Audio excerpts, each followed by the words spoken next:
अस्सलामुअलैकुम everyone, welcome back to my channel and welcome back to another video. Hopefully आप लोग सब ठीक होंगे।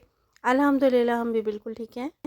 व्लॉग स्टार्ट हो रहा है सहरी के टाइम से और आज मैं आपसे फुल डे की रूटीन शेयर करूंगी। सहरी से लेकर अफ्तार तक की रूटीन टोटल मैं आपसे शेयर करूंगी। छोटा भाई और छोटी जो सिस्टर हैं वो पराठे यूज़ करते हैं और बाकी जो सब हैं वो रोटी यूज़ करते हैं। ना ही घी लगाते हैं उस पर देसी और ना ही पराठे वगैरह कुछ भी यूज़ नहीं करते। जस्ट उन्होंने मेरे समेत सबने खुश्क रोटी ही खानी होती है। आजकल मौसम का इतना ख़राब होना या मौसम का चेंज होना, एकदम से जो गर्मी और एकदम से सर्दी आई है उसकी वजह से सबकी घर में तबीयत ख़राब है, खांसी है, बुखार है, अजीब सी सबकी कंडीशन है। इसी उसमें फिर सब ना ऑयली चीज़ें खाना ना थोड़ा अवॉइड ही करते हैं, लेकिन अफ्तारी में कुछ ना कुछ फिर भी बन जाता है। खैर मैंने पराठे लगाए थे, 2 मैंने पराठे लगाए और साथ में चाय बना ली थी और लेफ़्ट ओवर में सालन रखा हुआ था। यही हमारी अफ्तारी थी, सॉरी सहरी थी। कोई हम ख़ास एहतमाम तो नहीं करते, जो चीज़ ना लेफ़्ट ओवर में रखी होती है सालन वही यूज़ कर लेते हैं, दही यूज़ कर लेते हैं और साथ में चाय और पराठे हो जाते हैं।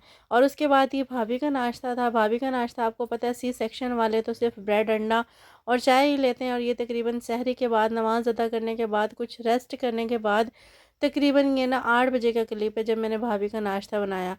भाभी के नाश्ते के बाद और 8 बजे उठने के बाद ना कोई पता ही नहीं होता कि टाइम कैसे गुजर होता है। छोटी बच्चियां हैं, घर में बच्चे हैं और घर में माशाल्लाह माशाल्लाह इतना काम है कि वक्त का पता ही नहीं चलता। सारा बाकी जिन्होंने रोज़ा नहीं रखा था उनका नाश्ता बनाते और सुबह सहरी में मैंने बर्तन वॉश किए नहीं थे। सारे बर्तन इकट्ठे करके मैं वॉश कर रही थी और साथ में अम्मी ना देसी घी बना रही थी।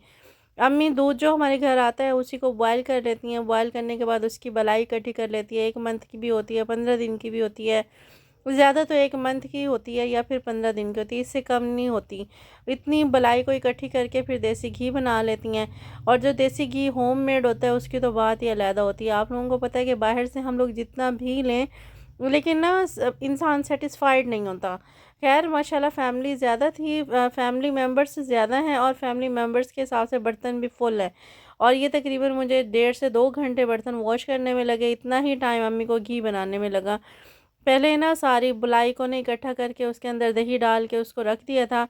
दही और फिर उसके बाद उसको गरम किया और फिर ब्लेंडर में डाल के मिक्स अप करके उसको थोड़ी देर पका के फिर फ्रीज़र में रख दिया था। और जब ना ऊपर जो घी था वो अलहदा से एक परत जम गई थी, मीन्स एक तय जम गई थी।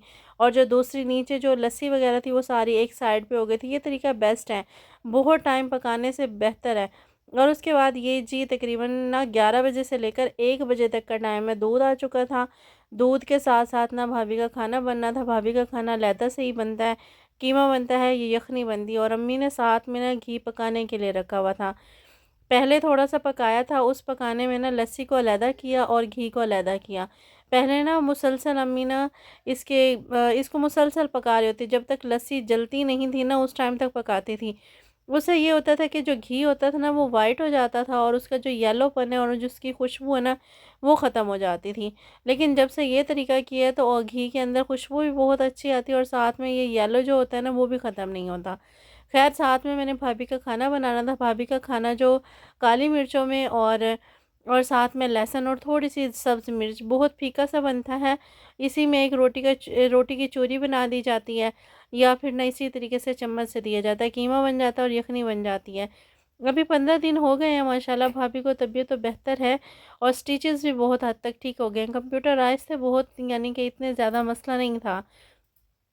जो हाथ से लगाए हुए होते हैं उसका ज़्यादा मसला होता है। खैर फिर हल्का-फुल्का सा भाभी का खाना बनाने के बाद, उनकी रोटी बनाने के बाद जब घी पक गया, तो अम्मी इसको ना शिफ्ट कर रही थी बाल्टी के अंदर। और इधर से ही यूज़ करना था, लेकिन घर में इस टाइम ना सबकी इतनी बुरी हालत है, इतना कोई मौसम का असर है कि वो हर चीज़ को अवॉइड किए हुए हैं। खैर फिर उसके बाद ये इफ्तारी का टाइम, और सबसे जो छोटी सिस्टर है वो खाना बना रही थी। मैं फ्री अब थी सुबह का काम करके, सुबह की सहरी वग़ैरह और सारा काम कंप्लीट करने के बाद इफ्तारी जो है वो छोटी सिस्टर बना लेती हैं, दोनों मिलके। मैं हल्की-फुल्की सी हेल्प करवा लेती हूँ, लेकिन इफ्तारी में वो ज़्यादा नहीं होती। ख़ैर उन्होंने वीडियो तो बनाई है, आप लोगों के लिए कैप्चर की है। मैं रूम में ही थी, मोबाइल ले आई थी। मेरे साथ ना बड़ी हेल्प हेल्प करती हैं कि व्लॉग्स की ना मुझे क्लिप्स मिल जाएँ, वीडियोज़ मिल जाएँ, ताकि मैं उसमें ऐड करती रहूँ। और इनका ये एक और मेथड है जो ना चावल बनाते वक़्त मटर वाले, जैसे ही प्याज को लाइट ब्राउन करती है ना, मटर को फ़ौरन से घी में ही फ्राई करती हैं। उससे ना मटर का जो साइज़ होता है वो थोड़ा-सा डबल हो जाता है और बहुत अच्छे क्रिस्पी से हो जाते हैं। ये तरीका वैसे मैंने तो कभी यूज़ नहीं किया, फ़र्स्ट टाइम ना सिस्टर ही ने ही किया। और चावलों के अंदर इनका जो साइज़ होता है वो थोड़ा डबल होने के बाद और क्रिस्पी जो होते हैं ना, वो बहुत अच्छे लगते हैं। इतने प्यारे चावल बनाती हैं, खाना है सबसे छोटी, लेकिन ना माशाल्लाह अल्हम्दुलिल्लाह एक रोटी नहीं आती, बाकी सारी चीज़ें कर लेती हैं। ख़ैर उसके बाद, और ये जो व्लॉग्स के क्लिप लिए हुए ना, उन्होंने ही लिए हुए, मेरा इसमें कोई क्रेडिट नहीं है। मैं सिर्फ़ एडिटिंग करके वॉइस ओवर कह रही हूँ। मसाला वग़ैरह भुनाई किया और साथ में फ्रूट्स वग़ैरह को धो के रखा। सारा काम इफ्तारी का उन्होंने ही किया, हल्की-फुल्की सी बाकी मैं और छोटी सिस्टर हेल्प करवा देते हैं, लेकिन इफ्तारी वो खुद ही बनाती हैं। इतना उनको ना माशाल्लाह जुनून है करने का, सारा यूनिवर्सिटी चली जाती हैं, आने के बाद सारा काम भी सँभाल लेती हैं। अल्लाह पाक हिम्मत दे, बच्चियों को सब काम आने ही चाहिए, अपने काबिल होना चाहिए, लेकिन जो उससे बड़ी है वो किसी चीज़ को हाथ नहीं लगाती। जितना बस उसको काम कहा जाता है ना, उतना वो करती है और फिर उसके बाद दैट्स इट, वो ख़त्म। लेकिन उसको इतना लगाव नहीं है, उसे सिर्फ़ पढ़ाई से मतलब है। ख़ैर चावल बनाए थे, चावल बनाने के साथ-साथ ना दही बड़े बनाए थे, दही बड़े नहीं सॉरी, आलू की टिक्कियाँ बनाई थी। आलू बॉयल करके रखे हुए थे और सारा मेन्यू जो उन्होंने बनाया था बहुत ज़बरदस्त था। आलूओं को छील के और उसके बाद उसको मैश कर लिया था और सारा मिक्सचर बना के उसके अंदर मसाले वगैरह शामिल करके, जैसे टेस्ट के अकॉर्डिंग यूज़ करते हैं, वो सारे बना के और फिर टिकिया बना के उसको फ्राई कर लिया था। बहुत अच्छी इफ्तारी बनाई थी और सब कुछ बहुत बहुत ज़्यादा टेस्टी था। जो क्लिप मैंने स्टार्ट में शेयर किया था वो आप लोगों को कैसा लगा? यहाँ पे मुझे एक कहावत याद आती है कि हुस्न जो होता है वो सड़कों पर नाचता है और जो किस्मत जो होती है वो महलों में राज करती हैं। ये क्लिप मैंने स्कूल में, अपने गाँव के स्कूल में ना टीचर्स ने बनाया था, उन्हीं से ये क्लिप मंगा के मैंने वीडियो में एडिट किया है। बहुत अच्छी लगी मुझे उनकी वॉइस और ना मेरा दिल किया मैं वीडियो उनकी एडिट करूं। आप लोगों को कैसी लगी वॉइस और ना किस तरह की उनकी आवाज़ और किस तरह के जो वो म्यूज़िक बजा रहे हैं, वो सब आप लोगों को कैसा लगा मुझे कमेंट में ज़रूर बताइएगा। आलू की टिकिया के साथ साथ दही बल्ले बनाए थे और मैं अभी वीडियो देख रही हूँ तभी मुझे याद आ रहा है, चावल बनाए, दही बल्ले बनाए और टिकिया बनाई। ये सारा ना छोटी सिस्टर ने किया है, सबसे छोटी, लेकिन माशाल्लाह काम में हर चीज़ में एक्सपर्ट हुई हुई हैं और बहुत स्पीड से और बहुत जल्दी करती हैं। खैर आप लोगों का रमज़ान कैसा गुज़रा? आप लोगों की इफ्तारी कैसी गुज़र रही है?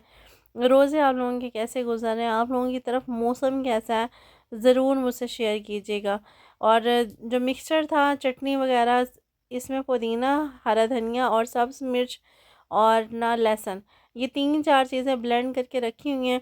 जस्ट 1-2 चम्मच ये आपने टेस्ट के अकॉर्डिंग चीज़ें उठानी है।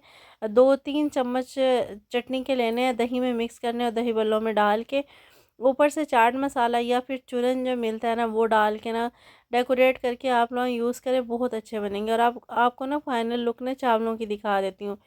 ये देखिए इतने खिले-खिले और इतने प्यारे बने ना चावल, और मटर जो है ना वो वाज़े से नज़र आ रहे हैं। इंशाल्लाह मैं भी कोशिश करूँगी कि फ्राई करके ही करूँ। और उसके बाद लास्ट में जब रोज़े से 10 मिनट रह गए थे तब टिक्किया को फ्राई किया था। और ना वो जो रस केक रखे हुए थे, अक्सर ज़ुबान में इसको ना पापे भी कहते हैं, उसी का चूरा बना के उसके ना ये क्रम बनाए थे। वैसे तो ब्रेड का क्रम यूज़ होते हैं, लेकिन अगर आप कभी एक्सपीरियंस हो तो आप ये रस का भी बना के देखिएगा, ज़रा क्रिस्पी होते हैं, बनते भी बहुत अच्छे होते हैं। अक्सर ना ब्रेड क्रम्ब जो यूज़ करते हैं हम लोग, उसको ज़रा भुनाई करके भी रखा जाता है, उसको ना ज़रा ना संभाल के भी रखा जाता है। लेकिन रस को उठाया और साथ में इस्तेमाल कर लिया। खैर हमारी अफ्तारी भी तैयार हो चुकी थी। फ़ाइनल मैं आपको अफ्तारी के लुक भी दिखा देती हूँ और आज का व्लॉग भी मेरा यहीं तक था। अल्लाह पाक सबके दस्तरखान पे इसी तरीके से बरकत रखे।